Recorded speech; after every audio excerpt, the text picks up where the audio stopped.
Break के बाद एक बार फिर से आपका स्वागत है शेयर बाजार लाइव में। चलिए अब ये देखते हैं कि आज के बाजार पर आपकी रणनीति क्या होनी चाहिए। हमारे साथ मोहित मोदी जुड़े हैं, उनसे बात करते हैं। मोहित, मॉर्निंग टू यू, शुक्रिया इस बातचीत में शामिल होने के लिए। बाजार के लिए इस समय अगर आप देखें जो सेट ऑफ ट्रिगर्स हैं वो थोड़े मिक्स्ड हैं। इन्फ्लेशन का आंकड़ा नीचे आया है लेकिन ट्रेड डेफिसिट बढ़ा है और इसे हमने ठीक से प्ले आउट होते देखा भी परसों के सेशन में। इस समय मार्केट पर आपका व्यू क्या है? देखिए, आप ये सही है कि मिक्स सिग्नल्स हैं, लेकिन जहाँ तक अगर आप थोड़ा लॉन्ग टर्म व्यू के नज़रिए से देखते हैं तो ये पाएंगे कि इकॉनमी एक बॉटमिंग आउट के दौर से गुजर रही है। पिछले 2-3 क्वार्टर में एक सिग्निफिकेंट डिमांड डिस्ट्रक्शन हुआ था और उस डिमांड डिस्ट्रक्शन के कई कारण दिए जा सकते हैं। नेवरदलेस आज सिचुएशन ये है कि हम उस डिमांड डिस्ट्रक्शन के कारण अगर आप अभी तक जो नतीजा है उनको एनालाइज करेंगे तो आप ये पाएंगे कि क्रिसिल रिसर्च ने जो एनालिसिस किया है उसके हिसाब से अभी तक नतीजों में रेवेन्यू ग्रोथ अराउंड 8% YOY रही है फॉर Q4, जो कि वन ऑफ द लोएस्ट है इन लास्ट फ्यू क्वार्टर्स।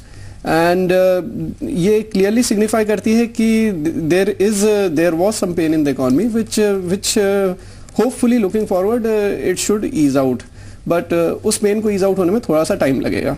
तेरा के और दूसरी तरफ जो आउट परफॉर्मिंग मार्केट्स हैं या फिर इमर्जिंग मार्केट्स जैसे भारत या फिर चाइना, वहां पर अगर आप देखें तो काफी सुस्त प्रदर्शन देखने को मिला है। निफ्टी का रिटर्न अगर आप देखें 2013 में अब तक वो करीब 2.25% के आसपास है और शंघाई का इस समय अगर आप देखें 2.25% का नेगेटिव रिटर्न इन्होंने दिया है। लेकिन सामने एक तरफ है डाउ जोन्स जिसने ऑलमोस्ट 17-18% का रिटर्न दिया है, जबकि निकाय में तो क्लियर ब्रेकआउट देखने को मिला है 46% का। खैर वो काफी सालों के बाद ये इस तरह का रिटर्न देखने को मिला है निकाय पर। लेकिन ये क्या इंडिकेट करता है मोहित, इस समय भारतीय बाजारों के लिए ऊपर की साइड रेंज बहुत बड़े मार्जिन से टूटेगी या फिर वो प्रेशर रहेगा हायर लेवल्स पे? देखिए, हमें ये जो रिटर्न्स आए हैं, आप ग्लोबल मार्केट्स की बात कर रहे हैं, उनको हमें अलग अलग नजरिए अलग अलग तरीके से आपको हमें एनालाइज करना पड़ेगा। One of the primary reasons is the global liquidity flow जो इन मार्केट्स को जिनके कारण मार्केट्स को रिटर्न आए हैं। यूएस ने QE3 लॉन्च किया था अराउंड 6 महीने पहले। उसके बाद जापान में एबेनॉमिक्स या जापान में जो मॉनेटरी ईजिंग हुई उसके चलते जापान में एक लिक्विडिटी फ्लो हुआ। सिचुएशन ये है कि जापान से वो liquidity flow has moved into the US and even within the US that flow is now moving from fixed income market to the equities market, जिसके चलते आज आप S&P अपने एक पिछले 2-3 महीने में हाई पे हाई S&P 500 अपना स्तर बढ़ाता जा रहा है। अगर आप इकोनॉमिक लेवल पे देखेंगे तो यूएस में इकोनॉमिक रिकवरी है, जापान में जो रिकवरी है that can be seen as an induced recovery because of monetary easing. Eurozone में अभी भी थोड़ा बहुत पेन है, वहाँ पे पॉलिटिकल क्राइसिस इटली में रिजॉल्व होती दिखी है लेकिन अभी भी वहाँ पे थोड़ा है।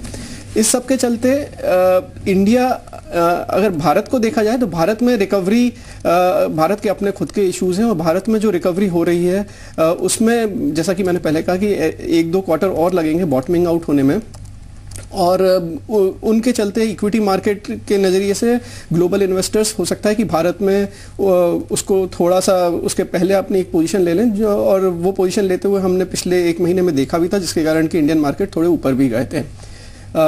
Eight the same time and of the day everything will depend on हमारी अर्निंग्स कैसी जाती हैं, डोमेस्टिक कंजम्पशन कैसा होता है, एज वेल एज हमारा एक्सपोर्ट मार्केट में आउटलुक कैसा होता है।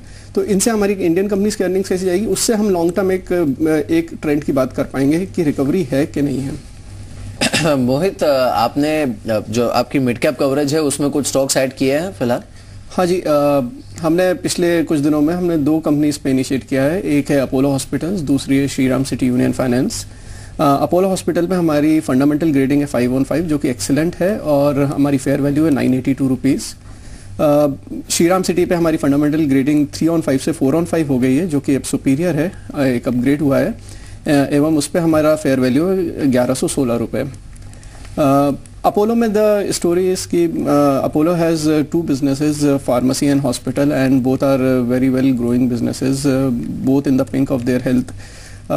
हॉस्पिटल बिजनेस से एक अच्छा कैश फ्लो आता है जो कि और उन्होंने अपने सेम एग्जिस्टिंग हॉस्पिटल्स में उन्होंने अपना मार्जिन्स इंप्रूवमेंट करते हुए दिखाए हैं around 300 basis points in last 3 years। The same is the situation with the pharmacy business जहाँ पे 34% ग्रोथ हुई है, बट उसमें से कुछ इसलिए भी हुई है क्योंकि नए स्टोर्स ऐड हुए हैं। Overall, over the next few years, they have good plans for growth. नए हॉस्पिटल ऐड होंगे तो उसमें मार्जिन्स थोड़े कम होंगे, लेकिन एवरेज लेवल पे मार्जिन्स वो मेंटेन कर पाएंगे, ऐसी हमें उम्मीद है। जो दूसरी बात होती है कि अभी एफडीआई रिटेल में चालू हुआ है, उसके कारण से फार्मेसी बिजनेस को हो सकता है कि कुछ पॉजिटिव्स बने फार्मेसी बिजनेस के लिए। फार्मेसी बिजनेस में वैसे भी पहले 2 ट्रांजैक्शंस हो चुके हैं भारत में। तो Apollo is the leading pharmacy chain, 1400 stores हैं और 100 स्टोर्स पर एनएम से ऐड कर रहे हैं वो। तो that's also positive, but we have not taken that in our valuation. जी, on the Shriram City Union Finance side, the situation is that they have shown significant growth. उनका ROE consistently 20% से ऊपर ही उन्होंने मेंटेन किए हैं। रिटर्न ऑन असेट्स अराउंड 3% के आसपास maintain करते हैं। प्रोविजनिंग नॉर्म्स बहुत अच्छे हैं, जो कि अगर आरबीआई ड्राफ्ट गाइडलाइंस अमल में आती हैं तो उससे उनको ज़्यादा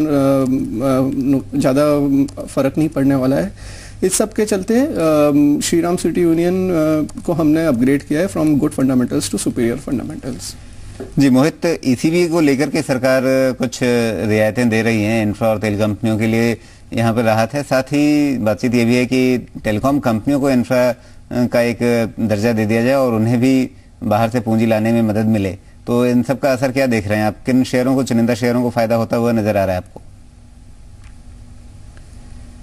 देखिए, जहाँ तक ईसीबी की बात है, ईसीबी में भारत का एक्सपीरियंस पिछले 4-5 सालों में अच्छा नहीं रहा है। The primary reason has been कि हमारी करेंसी डिप्रिशिएट हो गई है और उसके कारण से जो ईसीबी आउटस्टैंडिंग था वो बहुत सारी कंपनीज ने ईसीबी को हेज नहीं करके रखा था, तो उनकी लाइबिलिटीज़ कॉन्सिक्वेंटली बढ़ गई। We were in a downturn. अगर आप आगे चल के देखते हैं तो टेलीकॉम एक ऐसा सेक्टर है जिसमें अगले 2 साल में कैश फ्लो की बहुत ज़रूरत है, क्योंकि मेट्रो लाइसेंसेज और tier 1 cities license, tier 1 circle licenses are up for renewal. That is also a cash flow which will come back eventually to the government. So इसमें गवर्नमेंट का भी हित होगा कि अगर कंपनीज के पास वो कैश फ्लो जनरेट करने की पावर आती है और कंपनीज वो कैश फ्लो उठा पाते हैं, भले ही वो डेट से होता है, तो उससे गवर्नमेंट का भी फायदा होता है। So that is where I believe the entire thought process has been lying. Individual company level पे I think there are companies they have reduce their debt burden. अभी रिलायंस कम्युनिकेशन ने अपना डेट बर्डन रिड्यूस किया थोड़ा सा। Then it becomes a company to company specific and which licenses they have to look in, they are up for renewal. So there are lots of ifs and buts to say कि किस individual company को फायदा होगा and वो किस rate पे आज ECB उठा पाते हैं। ये सब चीज़ों को स्पेसिफिक थोड़ा सा आगे मूवमेंट के बाद ही हम बता पाएंगे। जी चलिए, अब एक छोटा सा ब्रेक। इस बीच रुपए की ओपनिंग हुई है 54.82 के मुकाबले 54.86 पर खुला है। तो ये मामूली सी कमजोरी के साथ यहाँ पर खुलते हुए, और साथ ही ये भी देखते हैं कि जो इंडिकेटिव टिक्स हैं उसमें बाजार के लिए संकेत किस तरह के बनते हैं। हालांकि जो शुरुआती टिक्स हैं उसमें सेंसेक्स सिर्फ 9.2 पर दिख रहा है फिलहाल, निफ्टी 155.2 पर, लेकिन इसे थोड़ा समय देते हैं। फिलहाल 9.2 पर सेंसेक्स है, 19,732 के आसपास का लेवल। मोहित, अब एक काफी अहम जो रोल प्ले किया है बाजार की फिलहाल की मूवमेंट में वो है रिजल्ट्स। स्पेशली अगर हम बैंकिंग सेक्टर की बात करें तो यहाँ पर अब तक जो रिजल्ट्स आए हैं उसके बाद आपकी टॉप पिक्स कौन सी हैं बैंक्स में? बैंकिंग सेक्टर में there is a clear polarisation between private sector and public sector banks. और अगर आप पिछले फुल ईयर की क्रेडिट ग्रोथ को देखते हैं तो पब्लिक सेक्टर बैंक की अराउंड 13% रही है, प्राइवेट सेक्टर बैंक की अराउंड 19% रही है, जिसका कि क्लियर मतलब है। और आगे चल के भी प्रोविजनिंग गाइडलाइंस जो आरबीआई के बैंकिंग नॉर्म्स आए हैं, बैंकिंग प्रोविजनिंग नॉर्म्स आए हैं, उसके चलते पब्लिक सेक्टर बैंक जिनका कि generally NPA has been higher, उनको क्रेडिट लेंड करने में थोड़ी प्रॉब्लम हो सकती है, because they will be addressing their own provisioning issues also. So ऐसे में private sector bank is one space जो कि ग्रोथ के हिसाब से एक अच्छा देखेगा। At the same time within the banking sector the criteria that I would apply would be asset quality at this stage. Even within asset quality of assets, से अगर आप HDFC, ICICI और Axis की बात करते हैं तो HDFC bank का मोर ऑफ रिटेल असेट है, जिसके कारण उसने 30% लास्ट ईयर में ग्रोथ दिखाई है लास्ट क्वार्टर में, and compare to ICICI 23 and Axis, because ICICI और एक्सिस का more of corporate lending book है.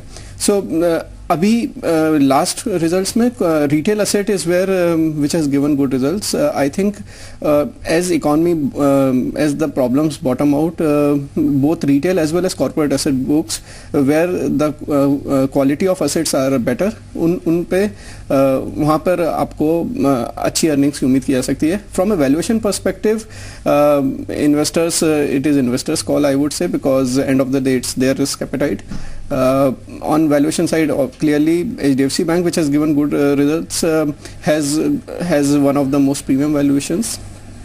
So then I would leave it for an investor to take his call according to where what kind of asset quality they want to get into at what valuation. सकता है.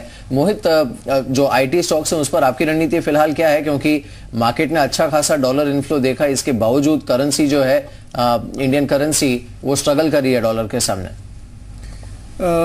देखिए, Indian currency struggle कर रही है, वो तो क्रिसिल हम लोगों का अनुमान है, क्रिसिल रिसर्च का ये अनुमान है कि इस साल, पूरे साल में करेंसी अराउंड 54 टू $1 ही रहेगी.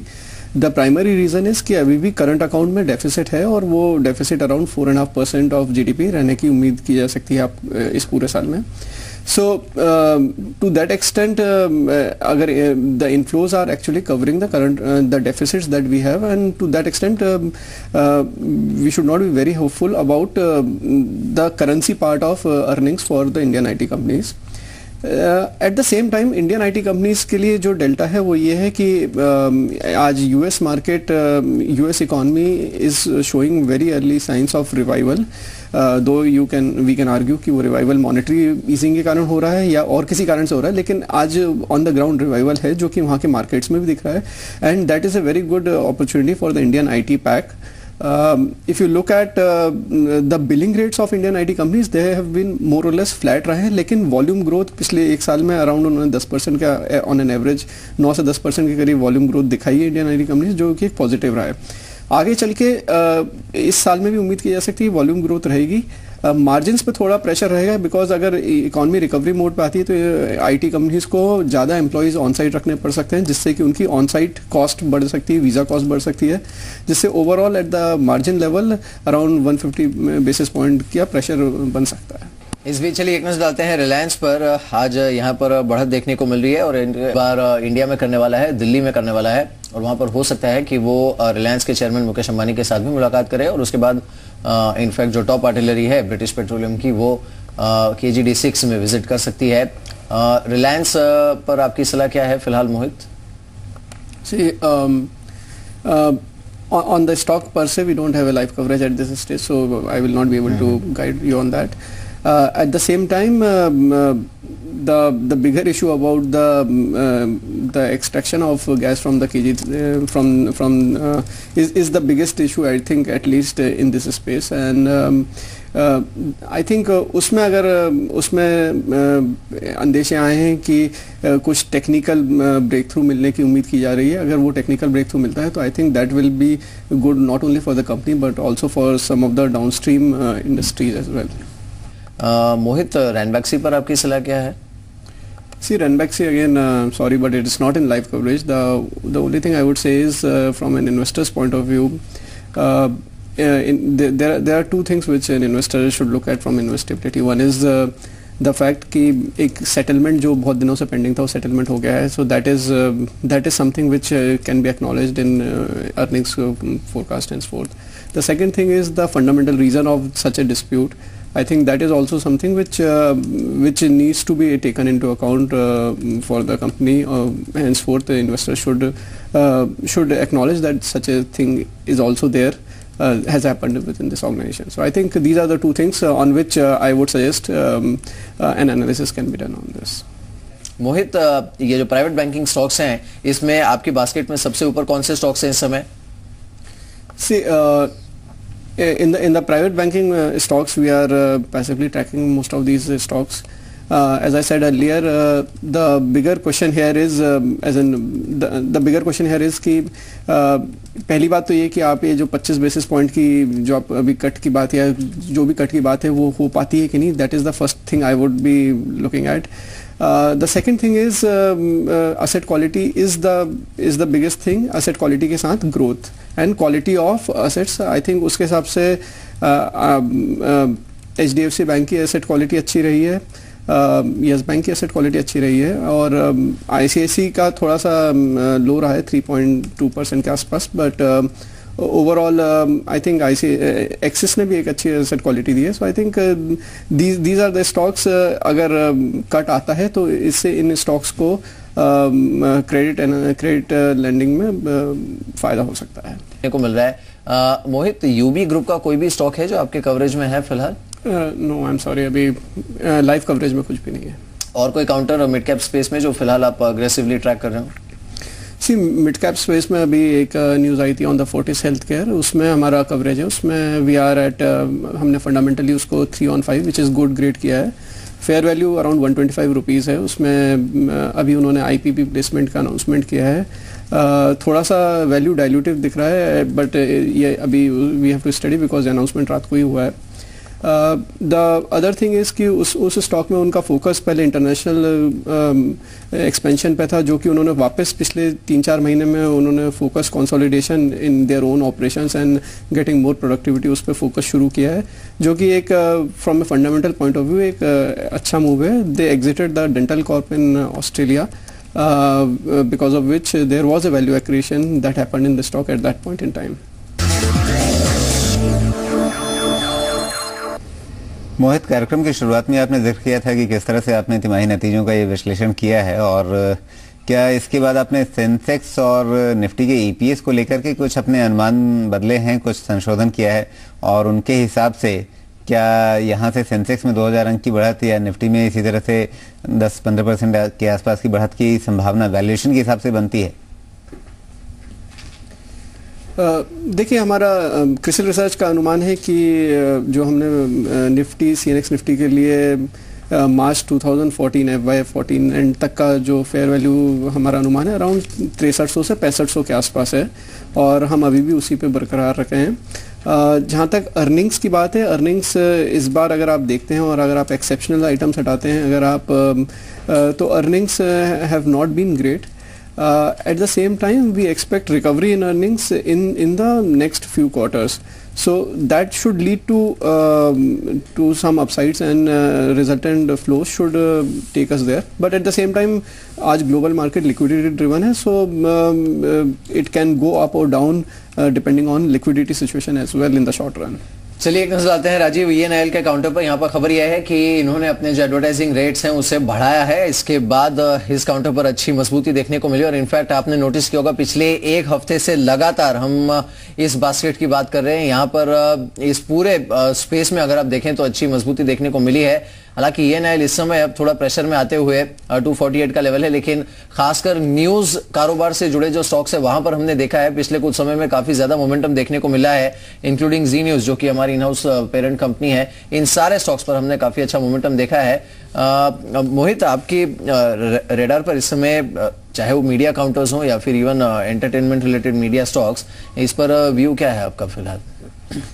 सी, मीडिया क्षेत्र अगर आप अगले 2-3 साल के थोड़ा लॉन्ग टर्म नज़रिए से देखते हैं तो मीडिया क्षेत्र एक पॉजिटिव अर्निंग्स ग्रोथ दे सकता है.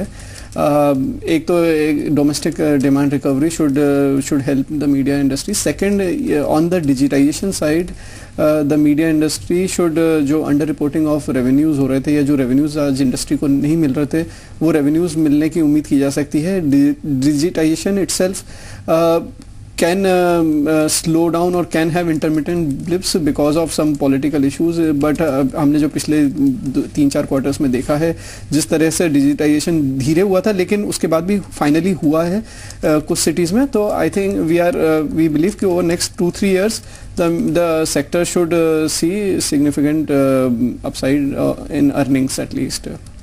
जी श्रीकांत, आपका बहुत बहुत शुक्रिया, और मोहित मानस, आप दोनों का भी बहुत बहुत